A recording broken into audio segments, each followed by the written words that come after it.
Hello, everyone. Welcome to another Penguin Academy game analysis. We are still in the Winter 2026 Super League.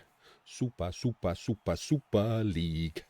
Um, Actually, do you know what? That's not the actual theme tune to Biker Grove, by the way. That's like the joke everyone did. Like the theme. Sorry to anyone not British and over 35. Um, there used to be a TV show on Britain, an after school children's TV show called Biker Grove, which was about a school in a place called Biker in Yorkshire. And because they were in Yorkshire and because all of the people in the TV show spoke with northern accents, when we take the piss out of the theme tune, we say it in a Geordie accent. Biker Grove. Like that's how they said it in the thing. But the theme tune was just kids singing Biker Grove without an accent at all. But Super League is still better if you say it in a Geordie accent. Anyway, now that you know that, this actually looks like a decent game, right? We have Diomed and his Necro versus Wenteros and his Dark Elves. I'm pretty certain we haven't done this game before. I'm starting to realize that because I recognize all the names and they're all playing each other with a limited selection of teams, that my brain is not actually keeping good track of who's played who and what games we've done, but I'm pretty certain this is correct. Like this is the next game. I'm hoping I'm not doing the same game twice.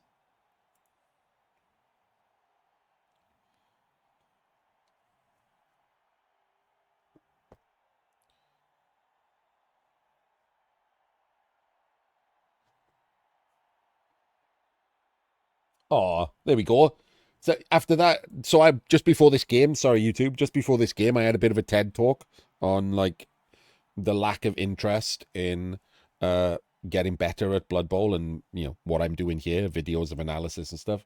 And weirdly well timed, someone just tagged me on the Fumble 145 Discord to thank me for uh, an analysis of a DACA. So there we go. I put a smile on my face. Thank you, random person. So thank you. I like tacos is actually his name. So right, Diomed's Necro into Wenteros's Dark Elves. Kind of an interesting matchup. No tackle usually comes on Necro, but equally Claw, even though Diomed goes with the double Ghoul and single Wolf build, Claw reduces all of the Dark Elves to Armor 7. And Armor 8 is normally what keeps them in the fight, right? Armor 8, they rely on a lot. Frenzy with the Wolf is pikey tackle. If they can get 4 dice on a blodger, they're just as likely to knock it down as if they had 2 dice with tackle. So, an interesting matchup.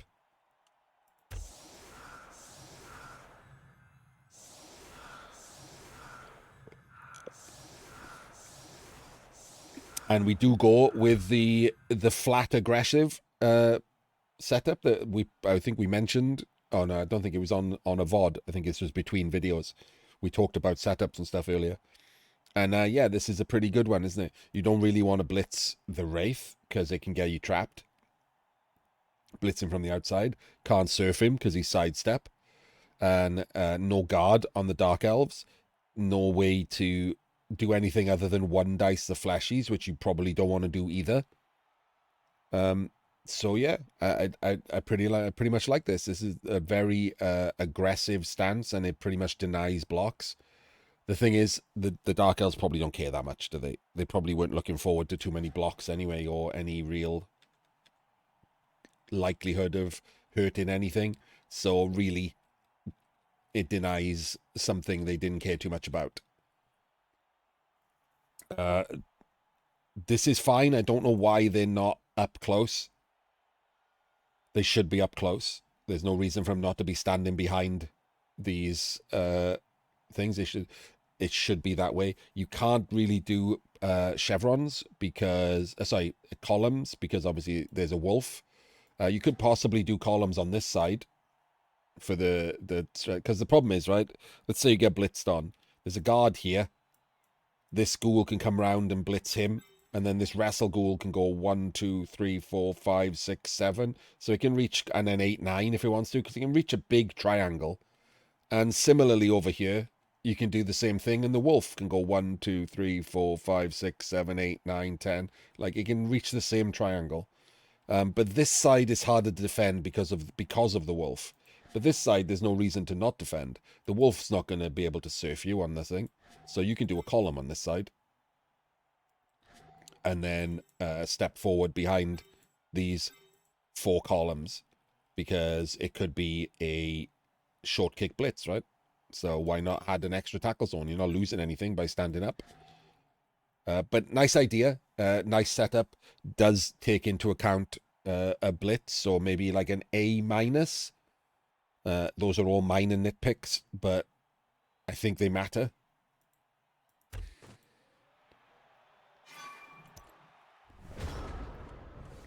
So now is the interesting one.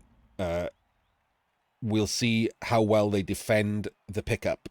That's the first thing you should think of, right? If you're the Dark Elves here, you've got to defend the pickup.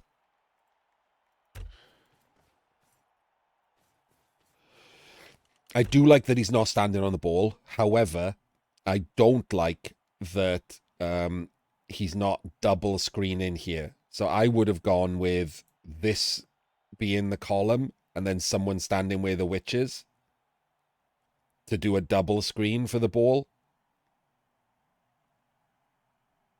And then a screen here and a screen here and a screen here.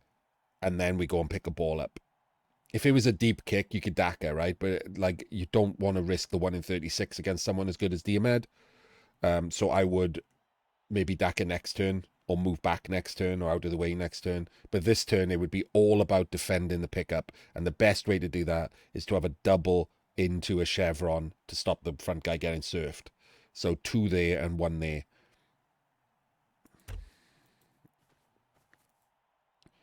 And again, it's nitpicky, right? It's tiny percentages. But if you snake this now and it goes that way, he's an easy blitz, isn't he? You just bring a guard in and blitz him. Easy blitz. And then you got problems. The ball is on the ground. You could even risk a 1 dice blitz and get the wraith on him. Or put the zombie in as an assist. Tag him with a fleshy. And then blitz 2 dice with the wraith and put a wraith on the ball. Like, could lead into problems. Like real problems that then, you know, a simple bad dice can fuck you up. Not being able to hit the wraith because he has foul appearance, not being able to knock the wraith down so he stays on the ball, failing a 3+ pickup. Like it could be bad. He's only got 2 rerolls, so this needed to be better covered, in my opinion. This is not actually good enough coverage. This is once again the biggest problem with agility players is thinking that 1 in 36s are other people's problems. Like it is genuinely the worst bad habit that agility players have. Yes, but now if he stands behind it, he's on the ball, Dembeek, which is worse, really. Because now if he fails the pickup, it could go on to the guy standing on the ball. Which is a terrible, terrible disaster. So, like I said, it should just be there. And it also gives up less space, right? It allows him to encroach less. Because then the and it should be columns. I don't know why it's chevrons, really. This should be this, and then it should be columns and columns and columns. Like, this is columns. Chevrons on this side. Okay, weird. Went for the pickup.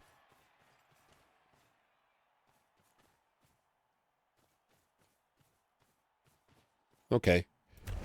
I don't mind what he did after that, the moving people around and then covering this side so that he can't be based. That to me is good. This was good, but it's weird that he had the foresight to see that, because he could have blitzed through him and then based him, and then, you know, it's 1 in 36s into disaster.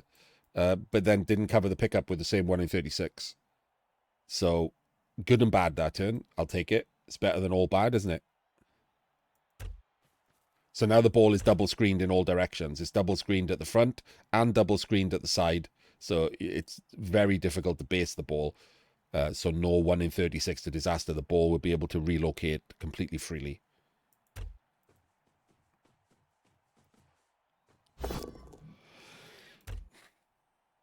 I don't like that blitz, quite frankly. I don't like that he blitzed a blodger. I think he probably should have just blitzed the soft target on this side and based up the blodgers, forced the 1 in 36s.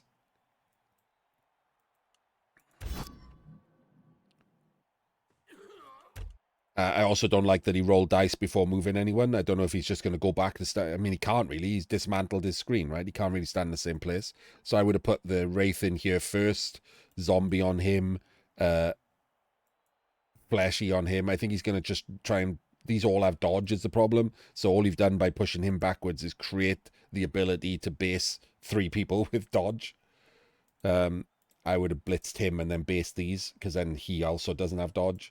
So, and it makes it stronger. If you go there and you don't blitz this front guy, he can be blocked.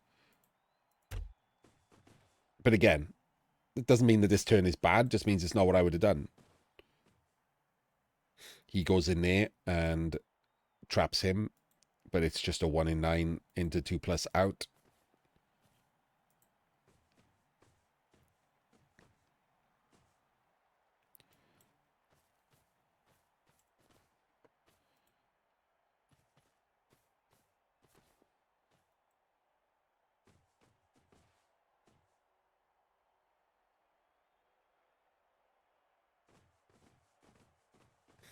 Okay. So you can see that the obvious weak spot is here, but I don't think he wants to move forward. And I think people should get used to not moving forward with the stalling rule for 3rd season. So I would run the ball all the way back. Move the 3. I don't know why he didn't double base him. Move the 3 players from here and this guy all the way back, and then start doing the dodges. We got 3 1 in 36s, and then I would do this one, which is a 1 in 36, because it allows him to get out that way. He can't come out this way now. And then I would do him last. That's the correct order. And I mean correct, not better or whatever. That's just definitely correct. Don't like leaving the ball so close. I really just don't like leaving the ball this close. This is going to be next to impossible to stop the ball from being based, which is pointless risk. There's probably going to be no way that this ball isn't based and the base can be easily removed. This is probably going to lead to the ball having to dodge. There is a possibility of the ball not doing it, because we could block him, right? Or he could be the blitz. We put someone there and then we dodge and blitz him. But if you just get pushes, if you don't knock him down, that's a problem. And yeah, you're only going to be single screening on this side, so a Wraith can be on the ball. Like I said, it's an agility coach thing. He just did a 1 in 36 dodge to absolute disaster, right? That's an absolute disaster.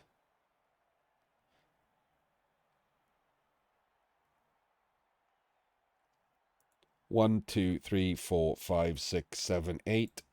1, 2, 3, 4, 5, 6, 7, 8, 9. 4 2s to 2 dice the ball with wrestle if he snakes that dodge. Or that one.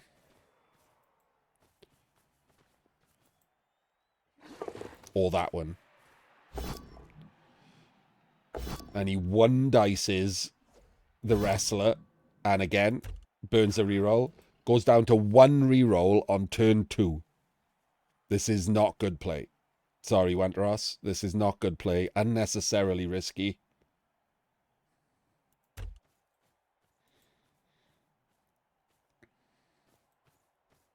Now has 1 reroll to last him 6 turns. That couldn't have re-rolled that, right? Couldn't have re-rolled that. Because he goes down to 1 reroll, if this is a 1, this guy gets surfed. He gets his Blodge Blitzer surfed, and this guy's on the ground.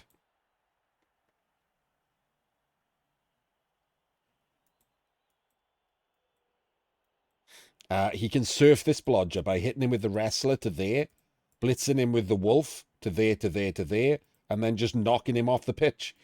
And he still gets to screen the ball.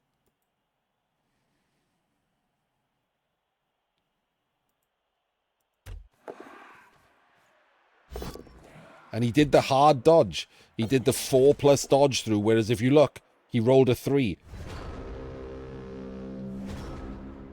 If he'd have come back this way, he would have made it out.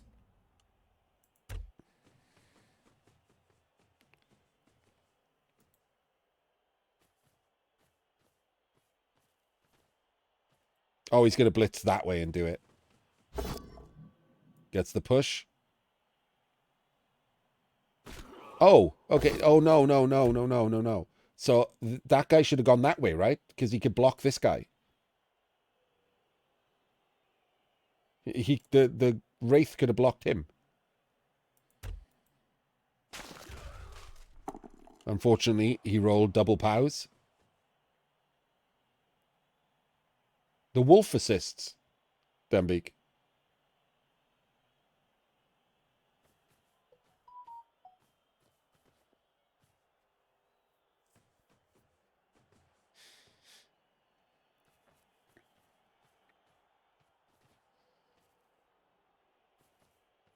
What? No, he didn't.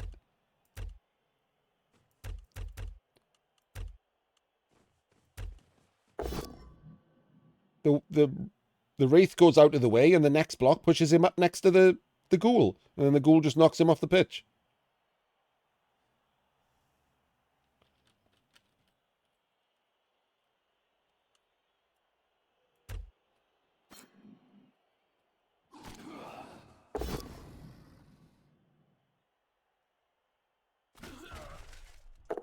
The biggest issue with it is it gets your zombie counter-surfed.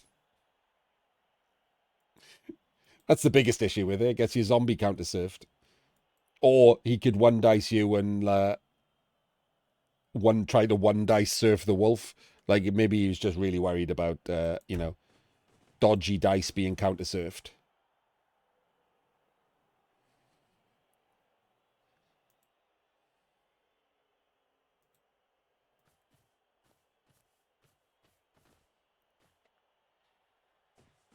This does end up with a pretty strong defensive position.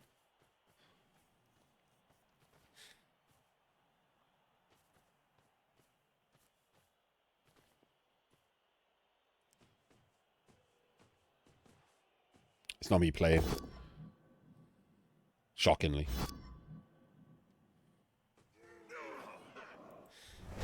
I did just win a game, though. I did play.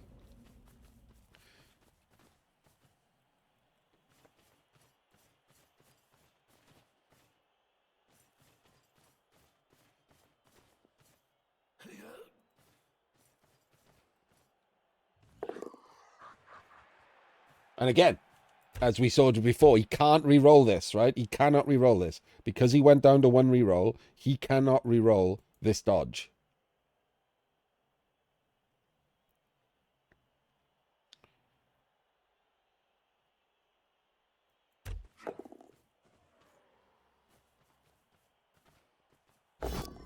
Or anything, really.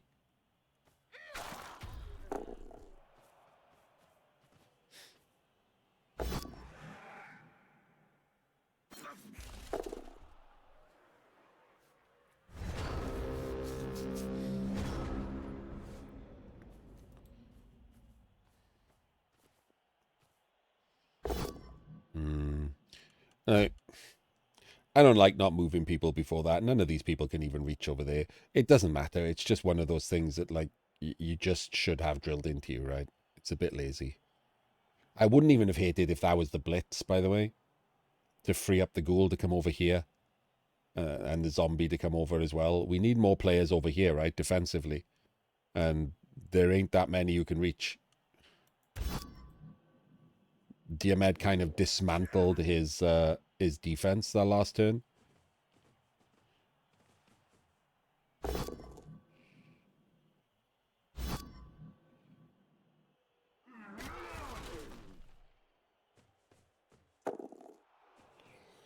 Blitz in the witch, that's fine. Rolls a full power, which is pretty amazing. Oh no, shouldn't have gone there, should he?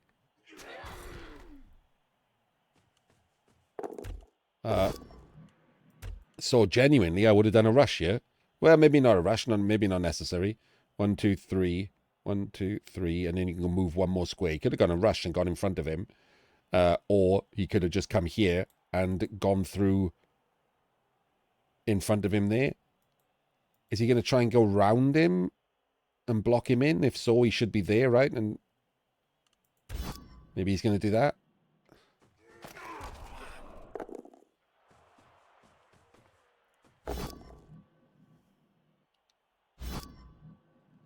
But the follow sucks. Like, the follow just sucks, right? He's better here. If you're not going to do the rush and push her there and go there, he's better here. The follow is bad. Because if he goes there, the Wraith can come round the top, and then you have sidestep and stand firm and 2 guards either side of the ball. There's almost no way to clear that, so it gives you an 11%.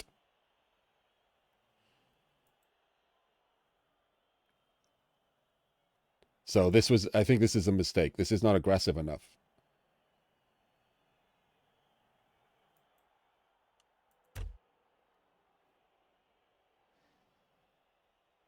Because it's too early in the drive, right? It's turn 3. He's blocking him from going forward, but he doesn't need to go forward. It's turn 3. So this just gives him a 3%. He can't clear the ball, so this just gives him a 3%, which is not an 11%.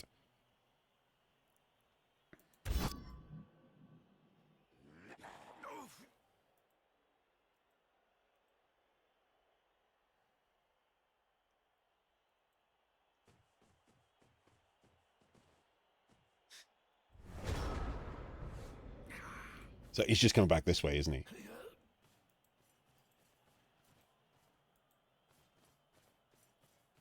Oh, no, he's not. Well, there's 1 3% into disaster. 1 in 9's him. Can't re-roll it because he has 1 re-roll. So the witch is down. And here's another. Oh my days. What are we doing there? We have no re-rolls left. 1, 2, 3, 4. I mean, he's lucky that's a POW because he had nowhere to go if that was a push.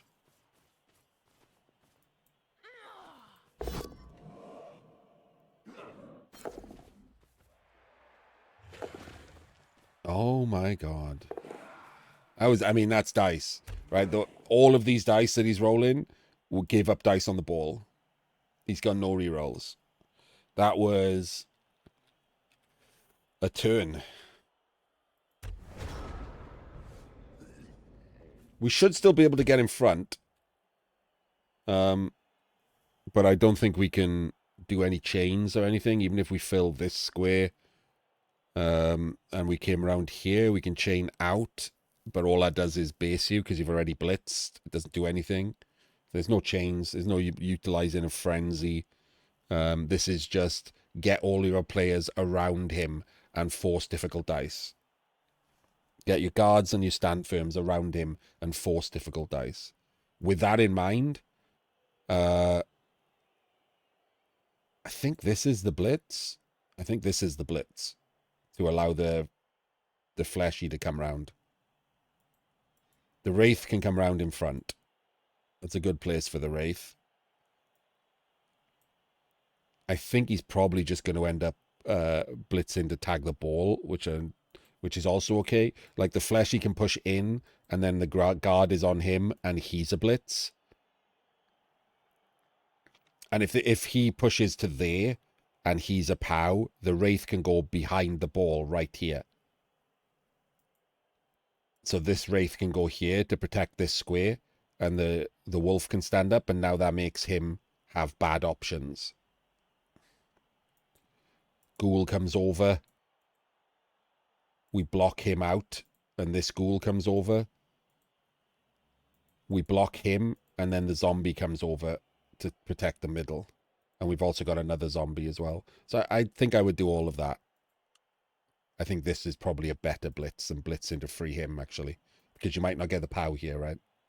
No matter what happens here, there's a Wraith on the ball.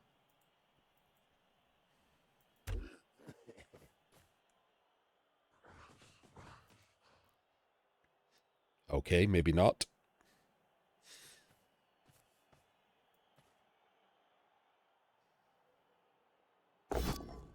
Full POW is really nice. Oh my god. And the removal is delightful.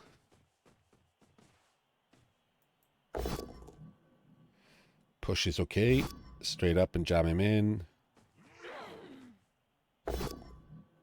Use the zombie. I think I would have freed the zombie. Cover this middle. Oh, this zombie had just stood up. Okay, never mind. This one wasn't. Oh, in that case, I'd have definitely freed the zombie. One down is better. One down has got to be better here, hasn't it? To create the corner screen. One dice. There's a 2+. That is a disaster. And it's just going to let him out. This guy could have covered over there. The ghoul could have covered here. This is just going to give him a 1 in 9, 2+ out. Not a good defense on this left-hand side there.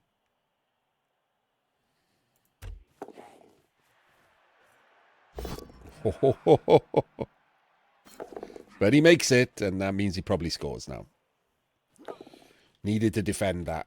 If you give your opponent, oh, hello. If you give your opponent bad dice, and you know that, and you know therefore they're going to roll those bad dice, make them worse. Like if you know that you've given your opponent an out, and you can see what their best out is, make that best out harder. Don't just leave it and then complain if they roll it. If you had a choice to make it more difficult. Wrestle Witch gone is pretty big.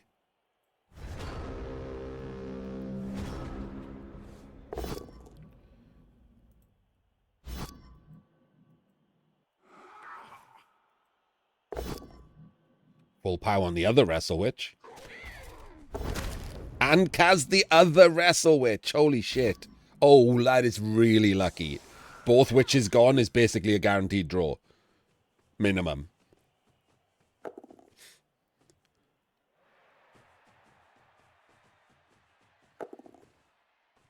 Oh. He snakes it! And he hasn't moved. Like this zombie. This zombie. I know we want, so you've got to take that into account, man. He can't pick up the ball or anything. You know if you get the POW, you're pushing him back here. Why haven't you put the Wraith there? If you get the push or the POW, this is where he's going. Put the Wraith there already. Tag him with the zombie. Move this zombie down. Like, just you know that you're rolling dice here.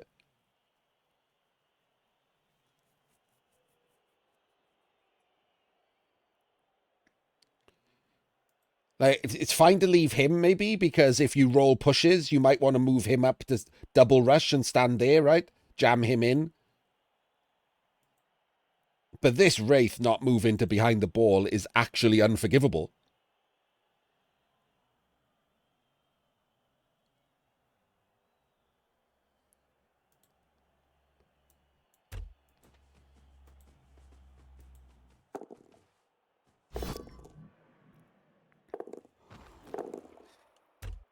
And this is like one of the things we're talking about, right?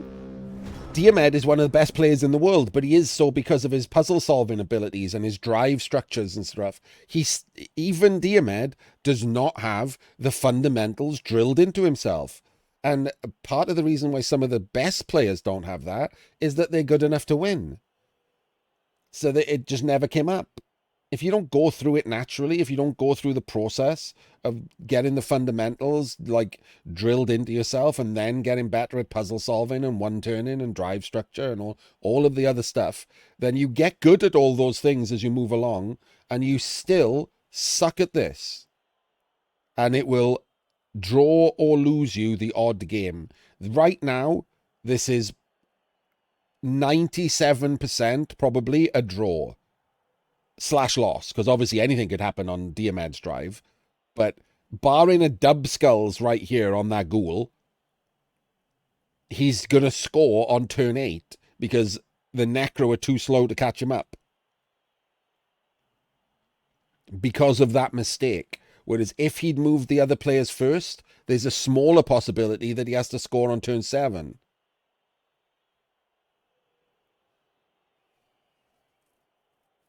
Because there are players in range, because this isn't as easy as it looks, you know, and it adds 2 more 1 in 36s. We've been doing Blood Bowl for hours, Shrimp. You missed an academy lesson on 1 turn in.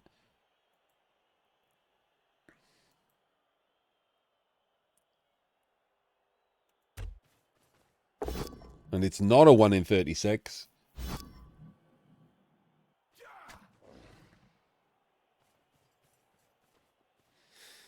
He goes there, and we just stand the other side. Oh,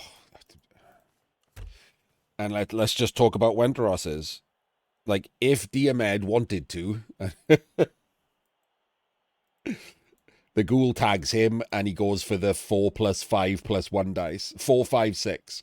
Or just 4, 5, 3, right? Because it gives him a 2 turn. If he pushes him in. No reason to stand there. He should be standing there or there. Standing in Chunt's row for no reason opens possibilities for Diomed that he didn't have before. He could even go through with the wrestle to add the double rushes. And he cares less about the wrestle dying on a failed dodge because that's his ball carrier, the ghoul, with block. That is a lesson, Shrimp. And everyone needs lessons. I've never heard your name. You need lessons.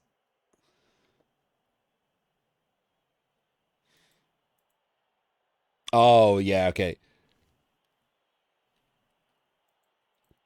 It is just a 2+ to cover that, but none of these have dodge, so maybe that's what he's worried about. I still would have done it, by the way, Niagara. I still would have left that on and just hope I didn't fail the 2+.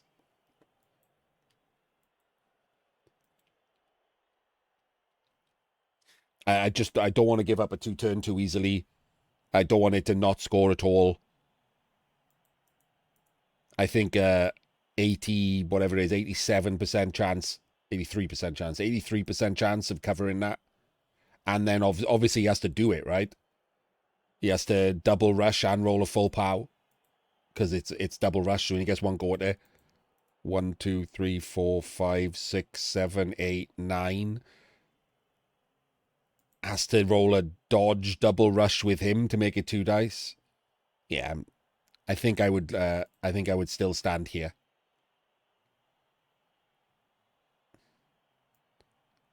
Was there a possibility of going there and standing there? I think it makes a difference, does it? He couldn't reach anywhere else, could he?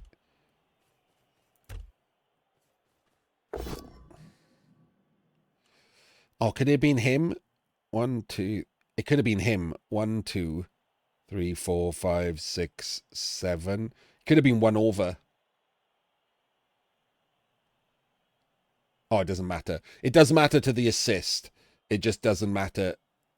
Yeah, okay. He should have been him then. He should have been the blitz. Because then he can put the screen 1 over, which makes the ghoul almost impossible to assist. And then it's just a double rush 6+ with the wolf you have to worry about, which can be blocked with a 2+. So that's the problem. This guy should have been the blitz.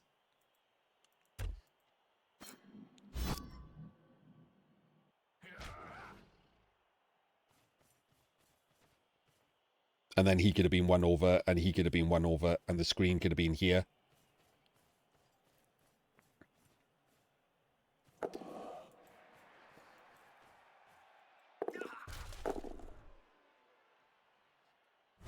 Did fail the dodge, so he would have been left on.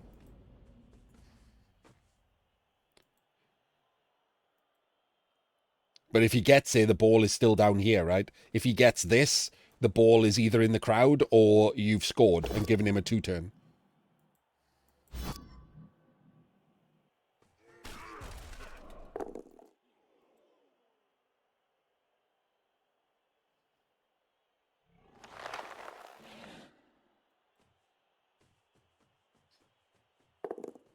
Oh, okay. I was not expecting that. It seems oddly unnecessary, that rush. And another rush.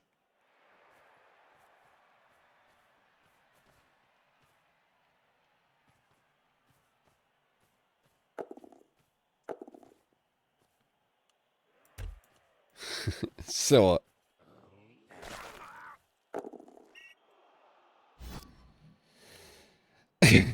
is it bad that I would consider the surf? It's pretty bad, isn't it? If I had a reroll, I would definitely surf. But it's really bad because a 1 in 9 means you just don't score, probably. I think you just 1 in 36 here and score.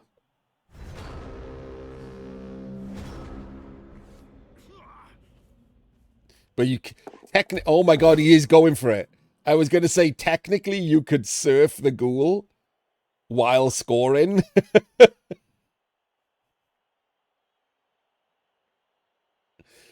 Or you could, I guess, could have dodged again. Hang on, 1, 2, 3. Follow. And then come around the top and 2 dice with him. And then just score. Is no 1 in 9 involved? Yeah, you could surf the ghoul. You could surf the ghoul with 2 extra 1 in 36s.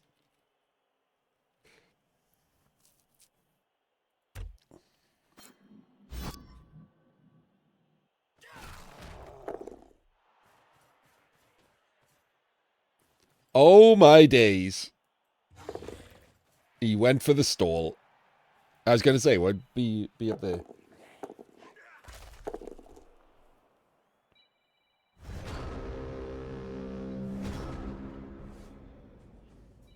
Give me a second. I got a phone call I need to Google.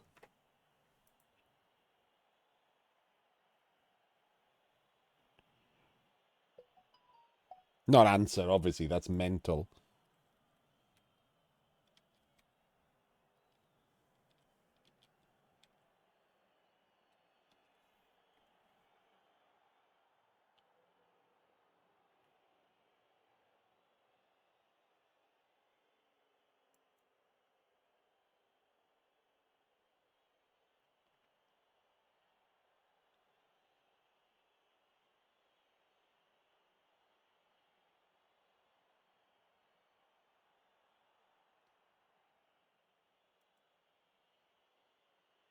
Scams. Okay. Can block that. Number blocked.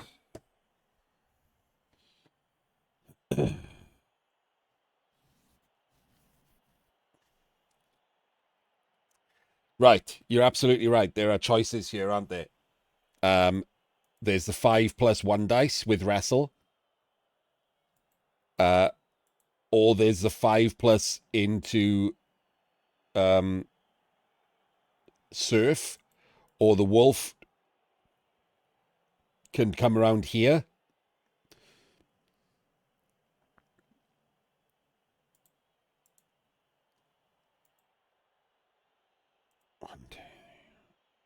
He can't reach. So the wolf could come around to make it a 2 dice. So then it's a 5+ into 2 dice on the ball. Remember, a 5+ dodge is only 55%. Like, don't think that it's like some kind of crazy thing. Like, 5+ dodge is more likely to work than not. And yeah, it's in Chunt Square. So if he gets the full POW, It goes into the corner and just gets thrown wherever. If he gets the wrestle, it's less fun, but still a problem. Obviously, there's no rerolls for the Dark Elves. I will say that the one of the things, if you go for the tag, should be that this ghoul goes here, not here. It's important to keep in line with the wolf to stop the wolf from getting surfed before he scores. So the ghoul should go there.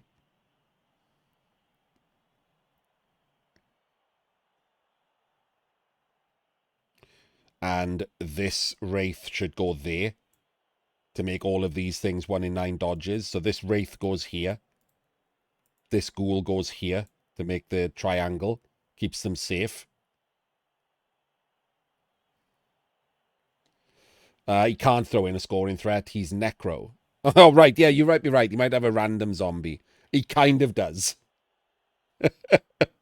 But no, he can't make that a scoring threat, I don't believe.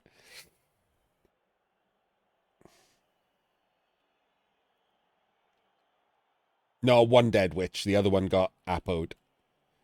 But it's important that if you are going to go for it, you protect yourself, right? So this guy goes there. This guy goes there. The zombie comes down to tag him.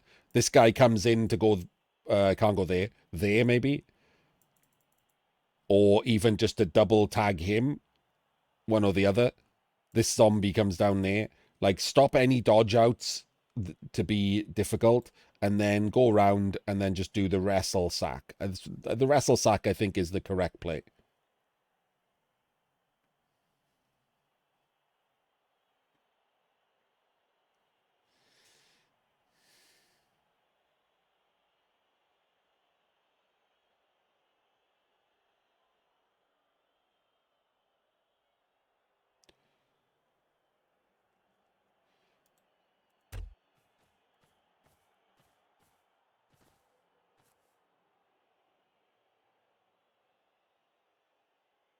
Okay, we're tagging with him. That also works just fine.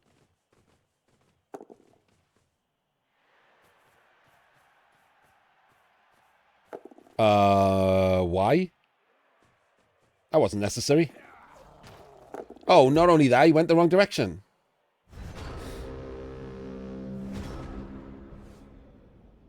He was going to try and push back up in case he only got pushes. I mean, I think it's better to go for the down there. That rush was irrelevant. I don't know why wouldn't on earth wouldn't you just put him in there?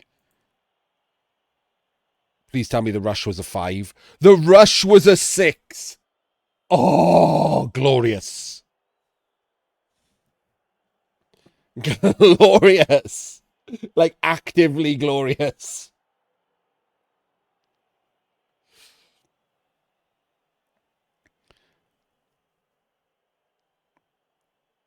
And the double pushes would have re-rolled into a full POW. If he'd done it right, he would have sacked. So no, you can't be mad about that. Why on earth would you do a rush with a zombie instead of this wraith? Like, I think he was just like thinking about if it got thrown in short, he wanted to put the wraith on the ball, but that's not worth a rush. Put the zombie on the ball. Put this ghoul on the ball. Like, there's nowhere, like, this ghoul can reach quite far close to the play. You had the ghoul and the zombie.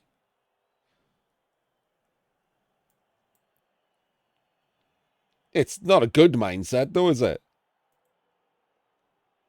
And I'm glad that it cost him the sack, because it was incorrect. I also just don't like that he was blitzing upwards instead of into the corner.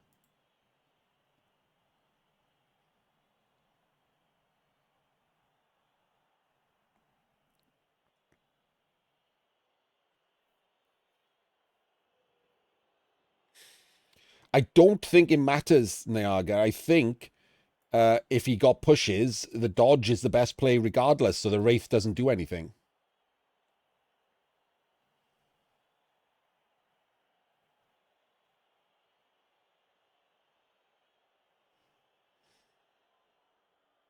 But yeah, there we go. It was a fun turn for Academy.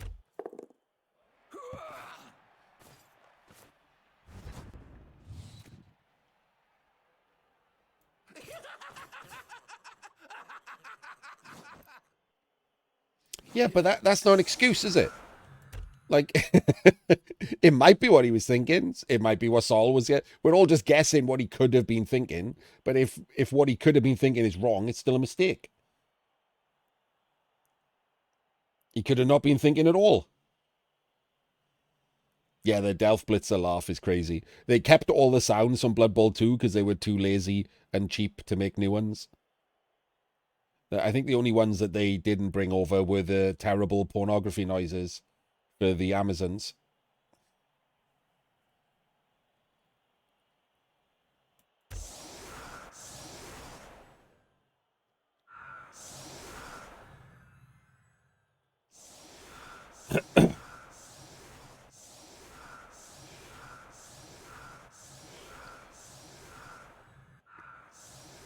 So with two rerolls here, there is an actual possibility of doing a Necro one turn with a Ghoul.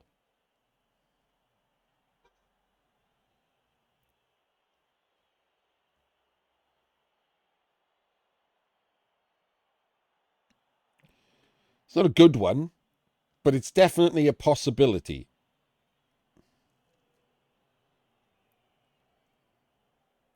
Diomed is known for not trying, yeah. He's very Russian.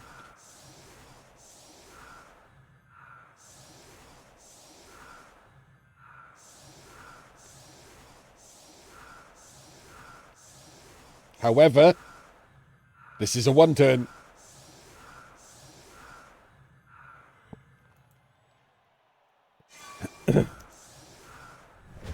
Oh my days, look, he gets a quick snap.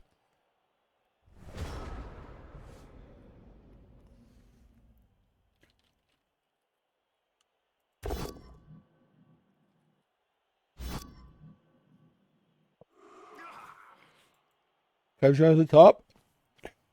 Takes the block. That's his first push. There we go. Gets pushes too. Amaze balls.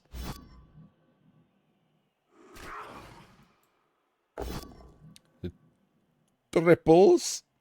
The triples.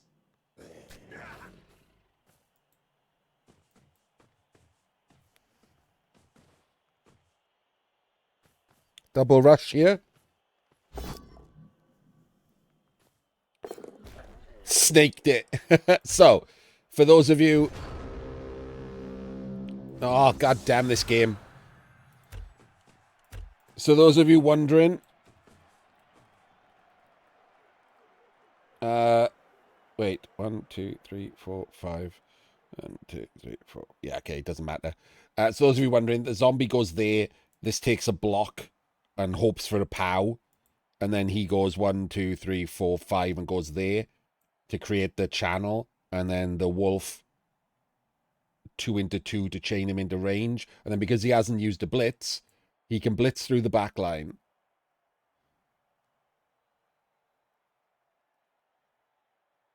Straight up there, and then he can follow and dodge out and score. So he doesn't have to dodge through. So it was a bigger chance of the one turn than usual because of the quick snap. Yeah, I mean, it's almost impossible to not set up to use the quick snap in this case, but you should always keep it in the back of your mind.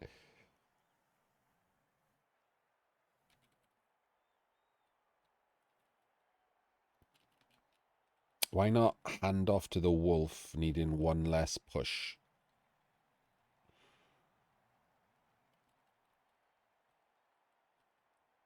Probably because without the quick snap, the person who has the ball is dodging. So it drastically increases the chance of scoring if you have dodge built in.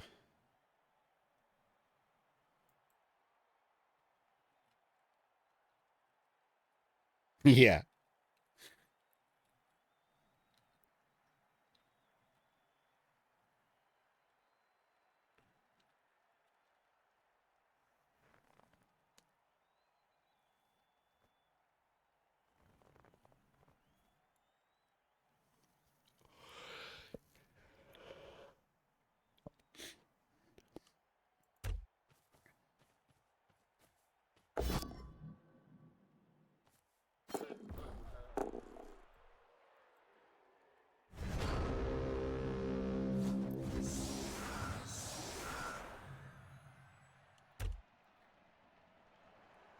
Can I just say, by the way, for those of you on YouTube and in chat right now who are interested in tabletop Blood Bowl and the international scene specifically, um, I've played J Leave a couple of times and I've watched him play a few games recently because he was in the World Championships and he's in Super League.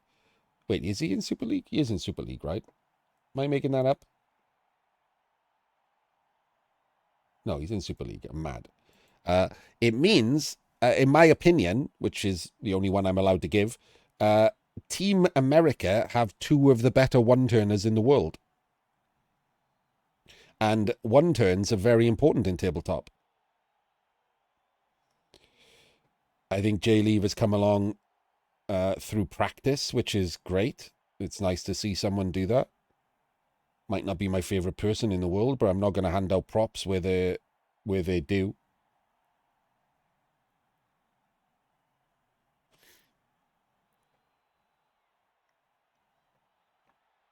Whereas, for example, Team England only have one of the best one-turners in the world.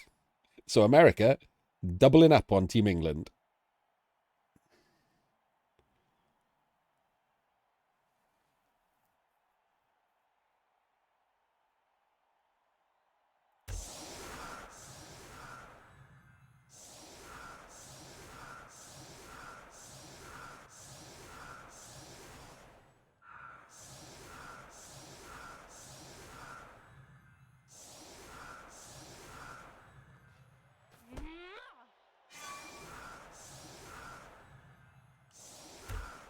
It's just some way that you can get better through actual practice, right? One turn-in is a far higher percentage of practice than regular Blood Bowl. Yes, you do have to, tweak things on the fly. You do still have to have puzzle solving ability. But the more you practice, the easier those puzzles are. And the more likely that the position you find yourself in is one you've already practiced.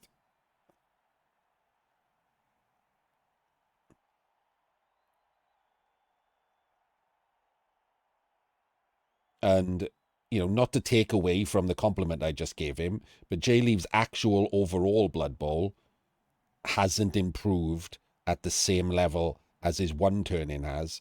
Because, like I say, overall Blood Bowl is puzzle solving ability. It's hard to practice for that. That is a lot of just, your brain. But one turn in is a big important part of the game, especially in NAF. I didn't say it didn't say he's bad or anything now. I just said it hasn't. Like I've seen him play over the last years, and his one turn in has improved significantly,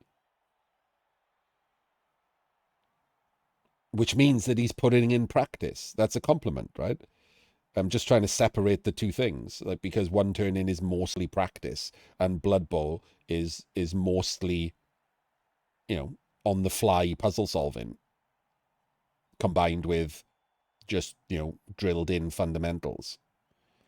They're slightly different skill sets. So again, it's why I keep saying you can practice the fundamentals, you can practice one turns, you can practice setups, you can make yourself a better Blood Bowl player, even if your brain is a bit shit at solving puzzles. If you're not as good at solving puzzles as top tier Blood Bowl players, you can still be a really good Blood Bowl player. Because a bunch of Blood Bowl is practice.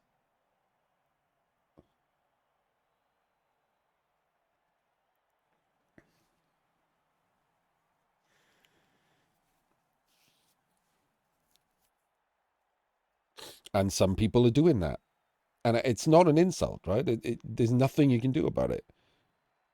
Like I compare it to other things. I usually use music because I am of the opinion that the very pinnacle of music requires something that can't be practiced. I don't know what that something is. It depends on what you want to call it. I'm sure musicians have different names for it. But I think the pinnacle of music requires something you can't practice. Like you can still be very, very good at playing the piano. You can still be one of the best piano players in the world. You just got like if you didn't have that in you because the rest of it is practice.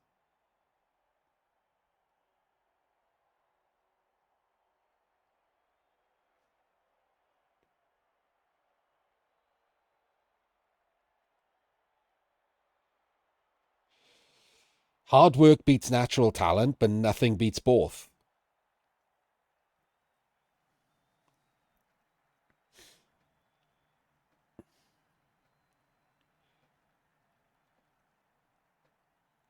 And I believe that will, in fact, hold true in Blood Bowl. If you do the hard work, if you do the setups, if you do the fundamentals, if you do good turn ordering, if you practice one turns, you will beat the people who are lazy at all of those things and just happen to be good at solving puzzles on the fly.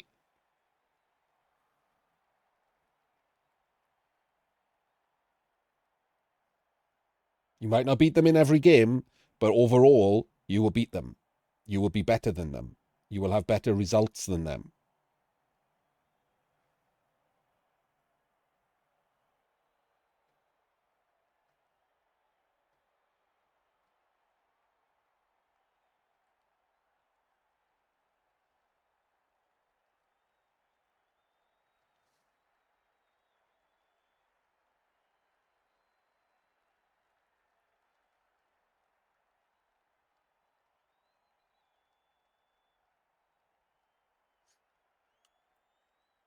This is I'll be honest with you.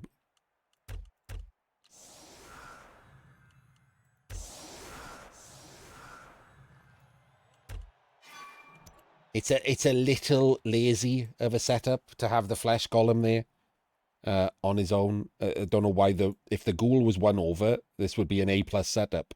This is an A- setup because it's a little lazy to have the ghoul there, to have the fleshy there, isn't it? Because it can be 1 dice. And then if it gets removed, which is a very low possibility, or if the opponent just wants to roll a 3-2 because the ball went here, he will. I would roll a 3-2 if the ball was here to stand a blodger under it or whatever. So it's a little lazy because all it takes is this wrestle to go there. That's literally all it takes. This guy standing there. And it's solid.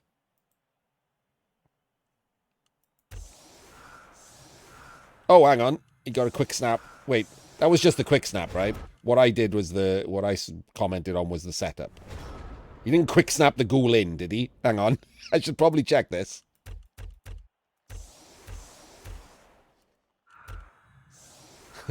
Give me a second. Did I just criticize him for no reason? No, I didn't. Okay, right. I'm not mental. I mean, I am, but not with that.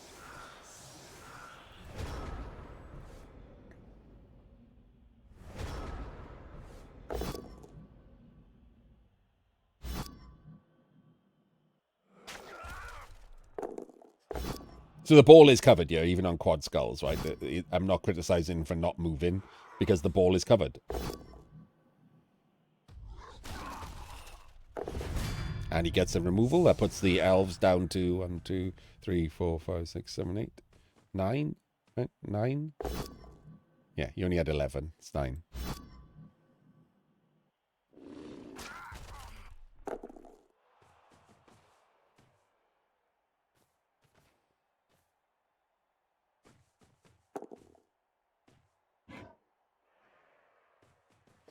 Oh, did I miss one as he No, there's nothing wrong with that. If that was the case, because I was just talking about the wraith blocks, I didn't carry on talking because I was counting elves at the time. If this guy quad skulls, you're absolutely right. That is actually correct and should be covered by probably this either zombie move or flesh golem move. Neither of them are doing this. So they should have moved first. When you take in the middle blocks, they cover in the sides, right? But because this is now a new risk, it's worse than that because it's not technically quad skulls, is it? Because he has to block twice with frenzy. He has 2 chances at quad skulls.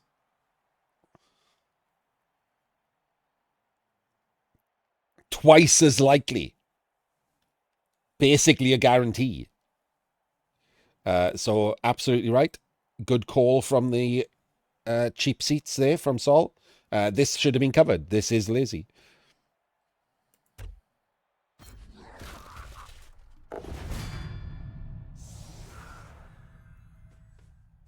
Because look what he does. Look what he does. Just moves him. Like he wasn't waiting for anything. He was just doing that. So why didn't he do that first?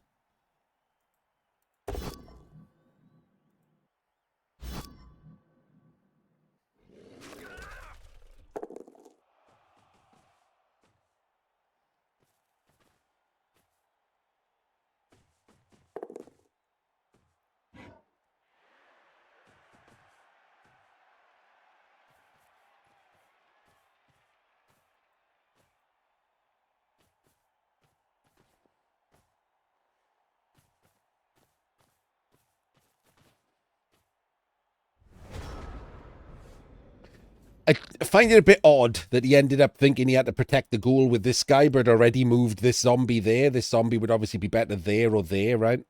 If you were going to do that.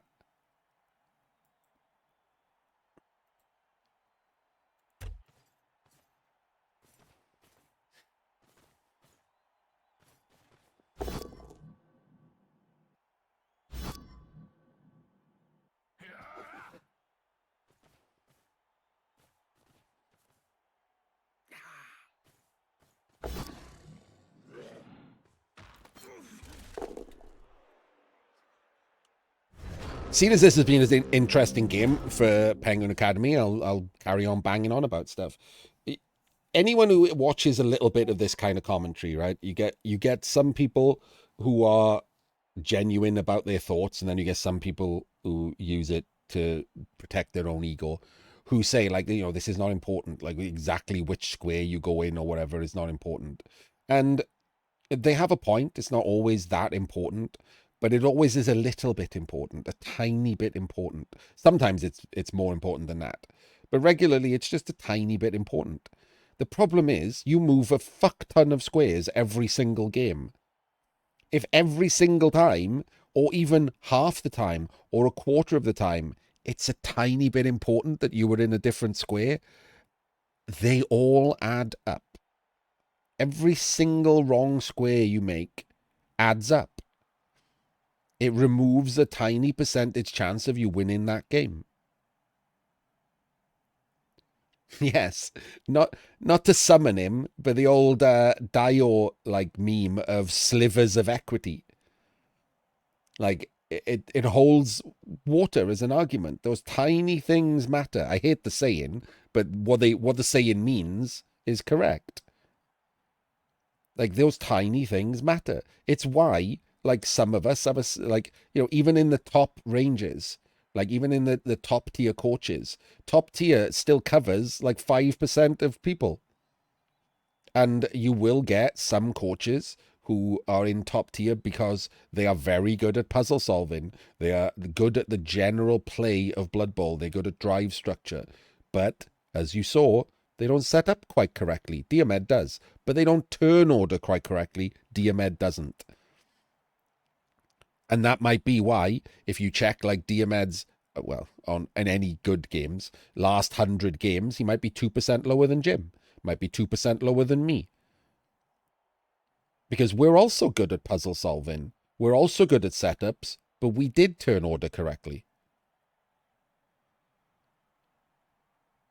That's where he lost the 1%. That's where he lost the 2%.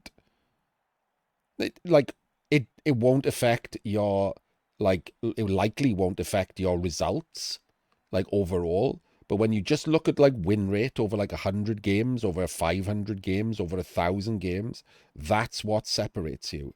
Those tiny things more than the difference in puzzle solving separates you. Because normally you're either good at puzzle solving or you're not, right?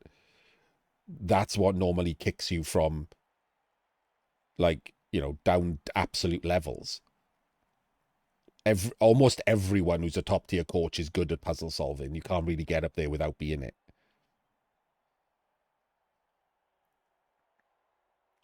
But the top tier coach like K Fool, who's done a lot of practice at one turns, gains a percentage or two on other top tier coaches.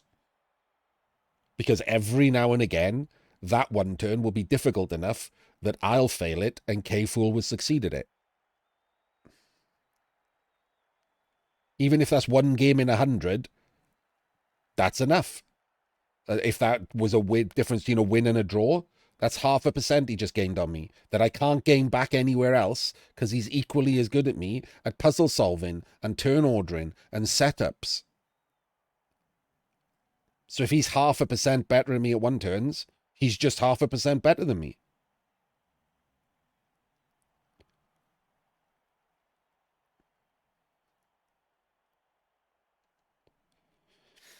So it does matter. These tiny little things will matter. They'd matter more if Blood Bowl mattered. Like, I'm talking about it like it's brain surgery. But if you care, if you want to be better at Blood Bowl, all of these little things matter.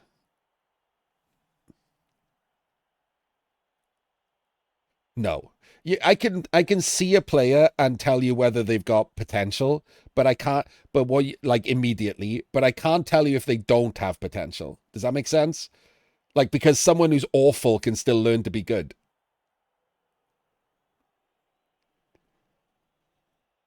But if someone just gets it straight away, you just know, right? No, that wasn't shade on Dimmy. Dimmy's never learned to be good. Like, that's shade on Dimmy.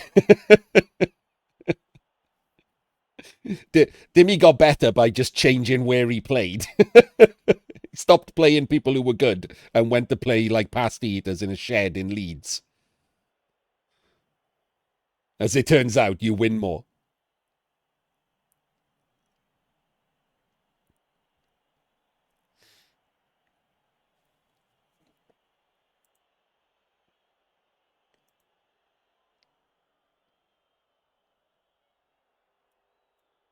I'd love a pasty right now, but just on the off chance that anyone wants to buy me a pasty right now, go fucking ahead. I will absolutely ram a pasty right now.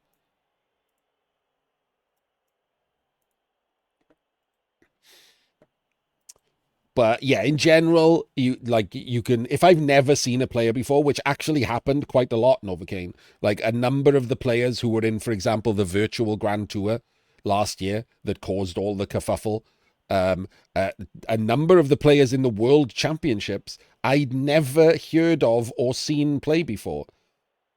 And yeah, you could tell whether they're any good or not from like one game. But you can't tell whether or not they're going to be good in the future. I can just tell you whether they're any good now.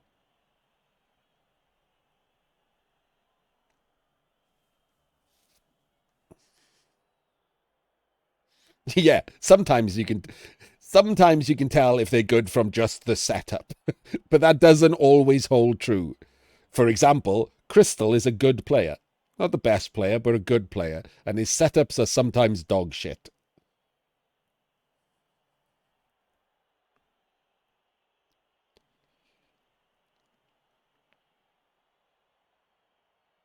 If I just didn't know him and I walked into one of his games where he just doesn't give a shit that a blitz could occur, I would just immediately be like, "Oh God, he's crap.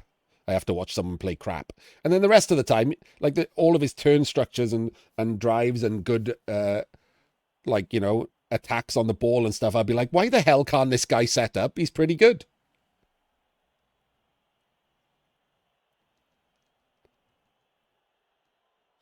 And the opposite has happened. There's a famous example I keep bringing up where I played a pro elf player. And in fact, there's a second example to join in now. There was a Norse player in the World Championships, and both the Pro Elf player that I played and the Norse player were bloody awful at everything. Turn ordering sucked, drive structure sucked, blitz choices sucked. They were bad at everything. And then both of them banged out picture perfect one turns, which with the Norse guy is way more difficult. It was a really good Norse one turn. American, by the way, if you want to try and find him, Sol.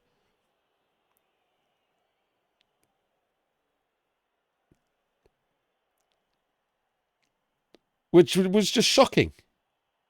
Genuinely shocking. Yeah, it was a really good. But because of that, Sol, that means that he's willing to practice something and get better. That guy could end up being really good.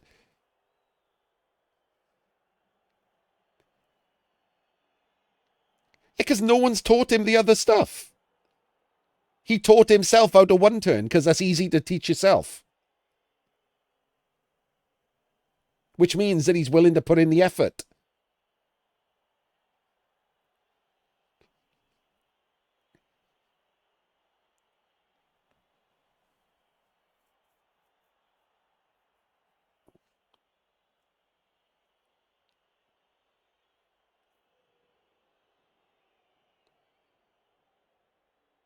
It's not just ability, it's what's the word? Motivation. Like that guy's just doing that by himself. That guy has clearly just practiced Norse one turns by himself for very little reason other than to be able to do them and win a game of Blood Bowl.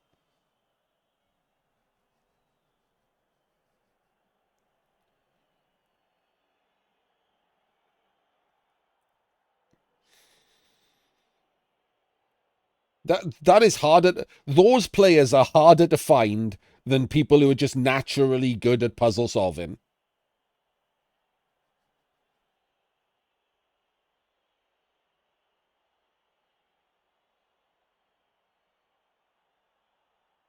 I would rather teach a dozen of those guys than a dozen 60%ers who just don't bother to learn how to set up. I would rather teach 12 of that random American who was a bit shit than Team England.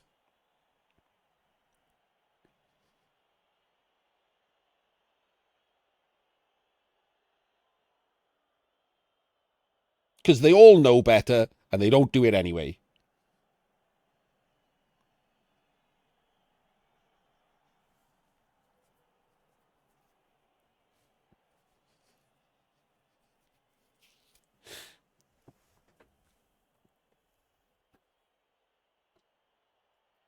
Makes them tougher to teach, right? Because they're just going to be resistant to it. No, he's Dutch.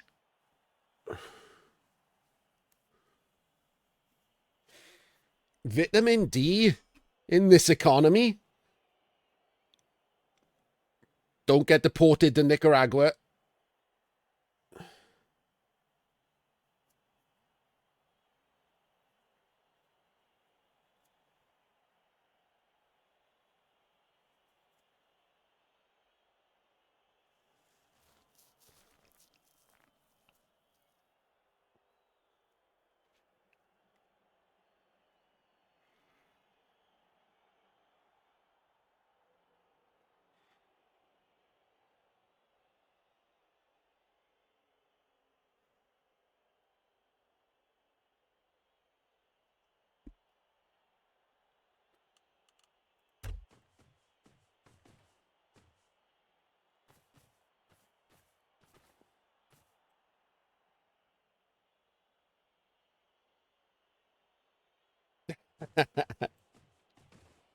See, the game is inspiration, right? I might have kept stopping it, but the fact that this game has led to a bunch of interesting.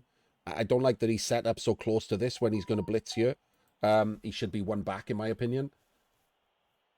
The game has led to interesting talk, so we end up talking about other Blood Bowl stuff, right?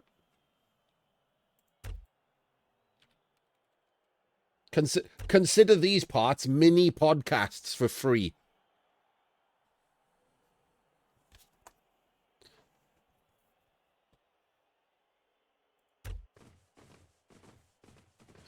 See you later, Saul. Oh, he is going for. I genuinely didn't think he was going to go with the wolf. Does get him a pow, but he will end up exposing the wolf. I also don't know why he didn't put the corner in before he blitzed him. Like, this fleshy's going there, right? Should have already been there.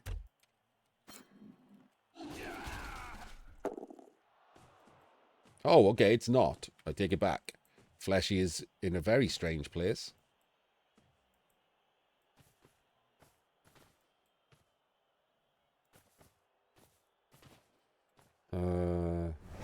Okay. Bit odd.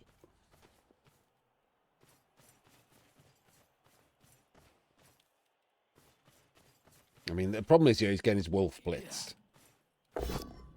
And the wolf is fine, so not as much of a problem as you would have thought.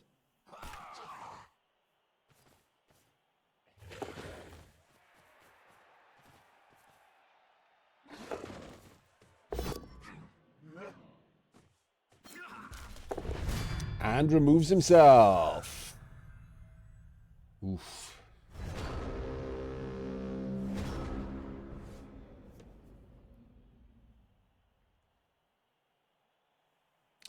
Down to 8. This looks like he's blitzing the witch.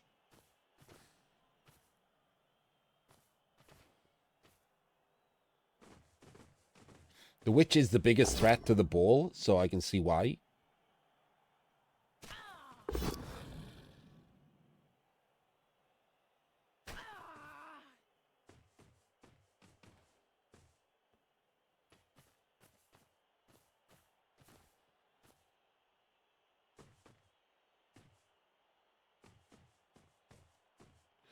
Does stick the guards on diagonal corners, which is good.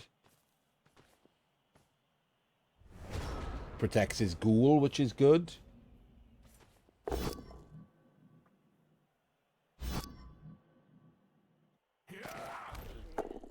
So a good defensive shape there on the ball. Interestingly, the Dark Elves have decided to just stand up. And removes the Wrestle Witch. This is looking very, very tasty for a free draw. Like, at this point, it's basically a free draw, right?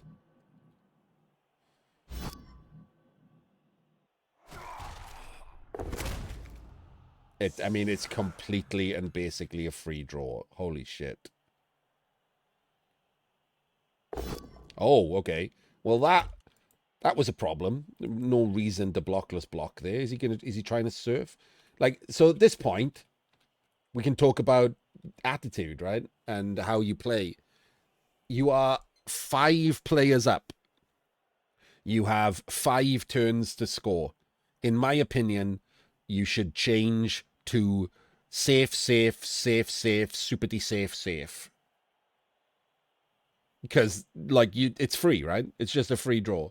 You're almost certainly not going for the win. Those removals are KOs. They can come back. He will have, like, 5 blodgers on the pitch or whatever. Like, so he can quick score on you and you could lose. This is playing for the draw now. So why are we taking any risks whatsoever? The smallest of risks are what we should be taking. Blocks with block are what we should be taking. Blitzes with block.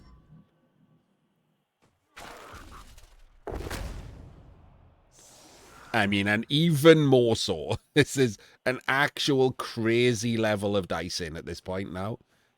Are we thinking about going for the win because of that removal? Oh my god, we are.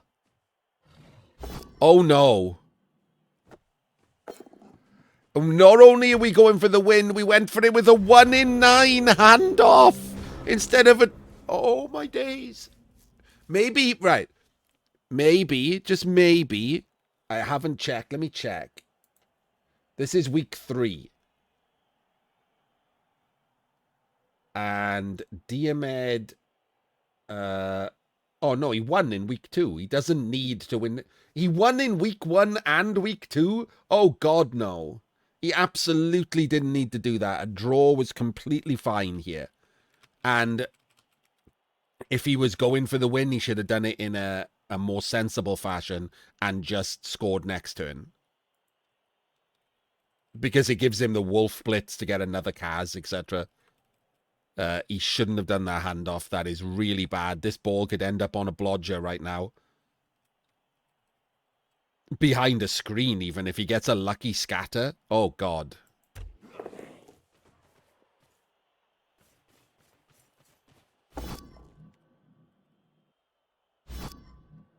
Should have followed here. No, he doesn't get a lucky scatter. But he absolutely should have followed there, right? If the ball went there and he caught it, he can just dodge back out. And now the ball is on the sideline. And now a 1 in 9 pickup into the crowd can lose you the game. Like, it's just too much of a risk. to get that extra one turn of when it's worse because he hadn't blitzed yet. He can claw someone. He could have got another removal, which is far more important than the extra turn.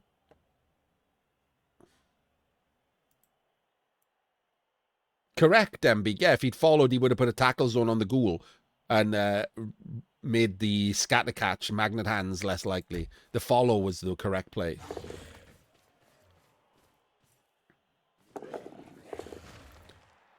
Oh god, he's just going for the pickup. He's just going in. Oh my god, he's just gone in. He's re-rolled. He's re-rolled again. Incredijeff. All of his re-rolls gone, but the ball is on a blodger. Wow.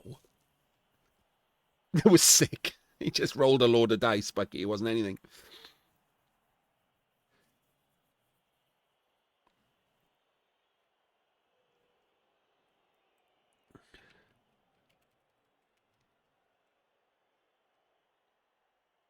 It was ballsy. It's not a thing. Whether or not it was the right play is all that matters. And I'll be honest with you, I think it was a fine play. It was okay. That's why I'm not complaining about it, right? I think it was a totally fine play. He's down to 5 players on the pitch, right? 1, 2, 3. He's down to 5 players on the pitch, leaving it to a 1 in 9 failure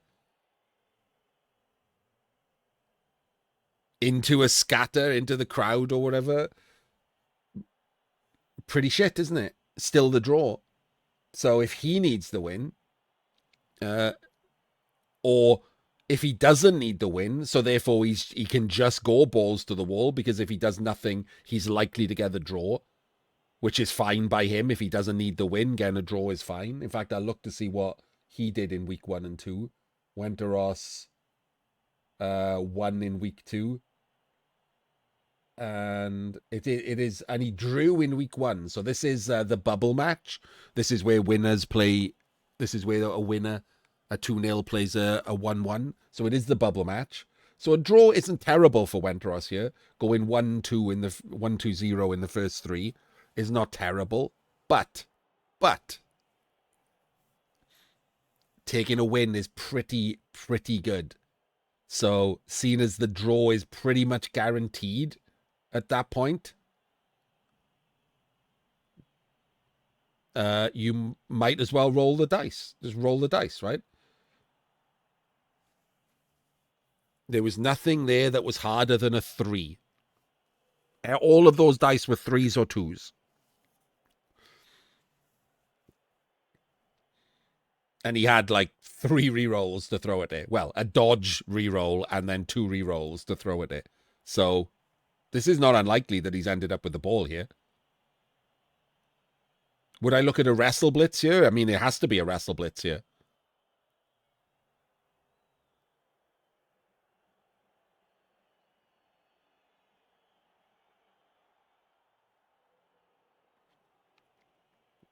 There's no way to get 4 dice with the wolf. So wrestle is the way.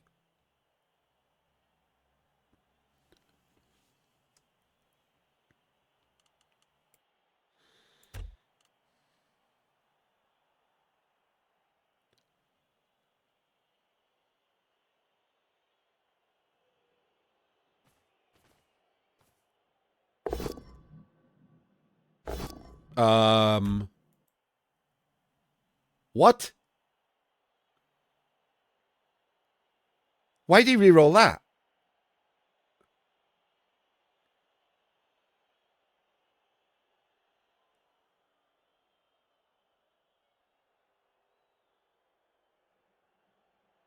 Did he re-roll to just not do a rush? I think he just re-rolled to not do a rush.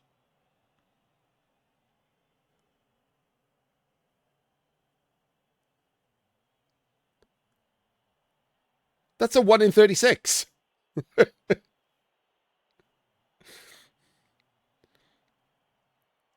Bit weird, right?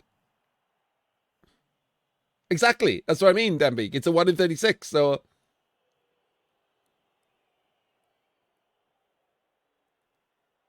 Just do the rush.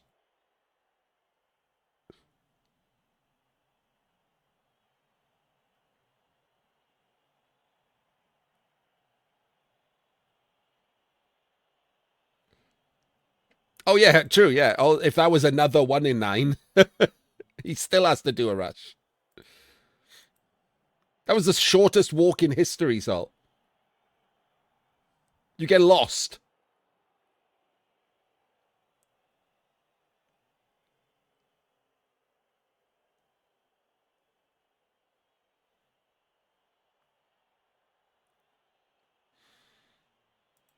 Anyway, I don't like that reroll. I think that was bad. I think the problem is, I don't think the problem, in fact, was just the rush. I think the problem was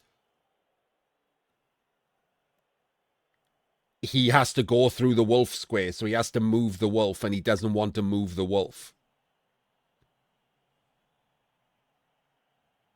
until the sack has happened. I think that's the issue.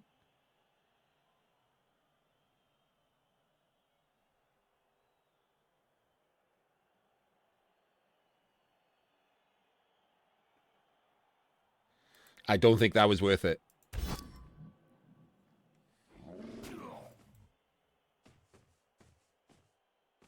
Especially re-rolling and then move in players. That's just straight up wrong.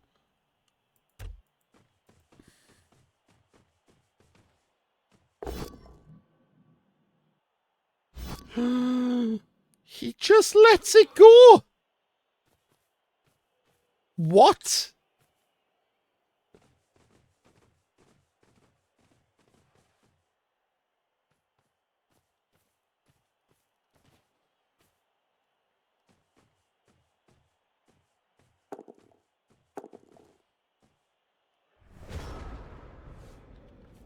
Um,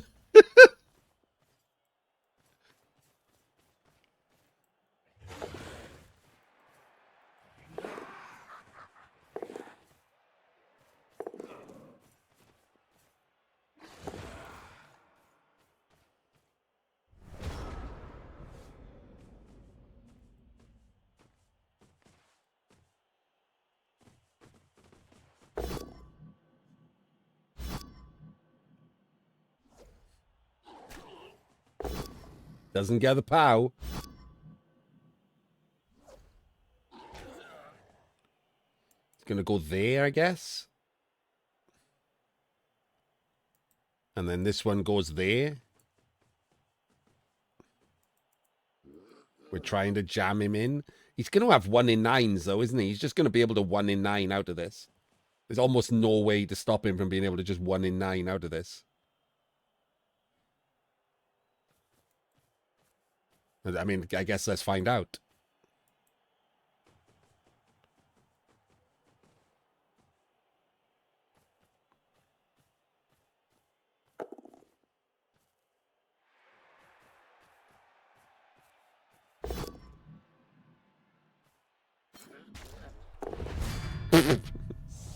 Not a major problem, but still funny.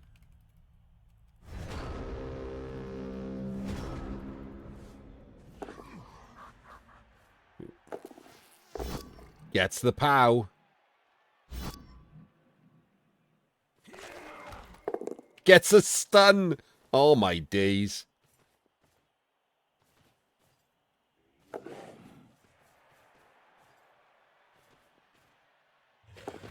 Doesn't roll a 1.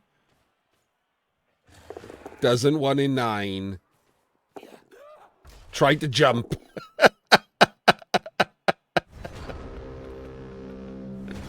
Did roll a 1. Comedy jump fail.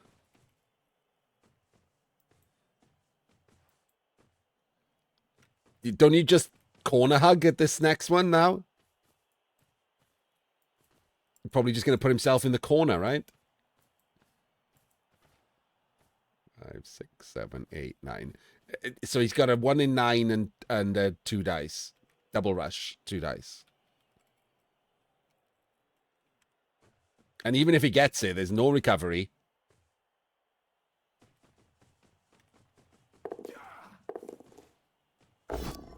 does get it.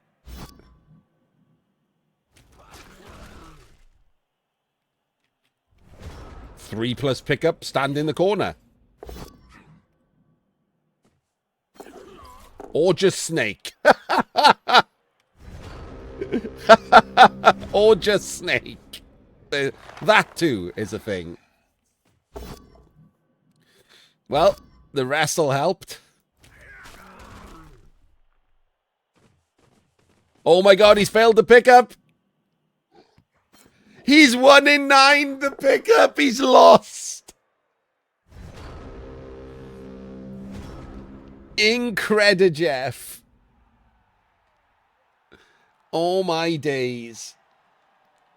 And there we go. Went for the win and got a loss. Went for a dangerous win. A not safe win and got a loss. I mean, to be fair, the snake, like all the Dark Elves had to do there was dodge, make a 3+ pickup, and stand in the corner. And like they just probably win. So the fact that he then 1 in 9 his pickup, like that's not all that cost him the game, right? That's not all that decided the game. But that was really good for Academy. Very much enjoyed that. As you can probably tell by all the stops for podcasting, we will hope for the love of God that there's another one like this. And we will see you in the next game.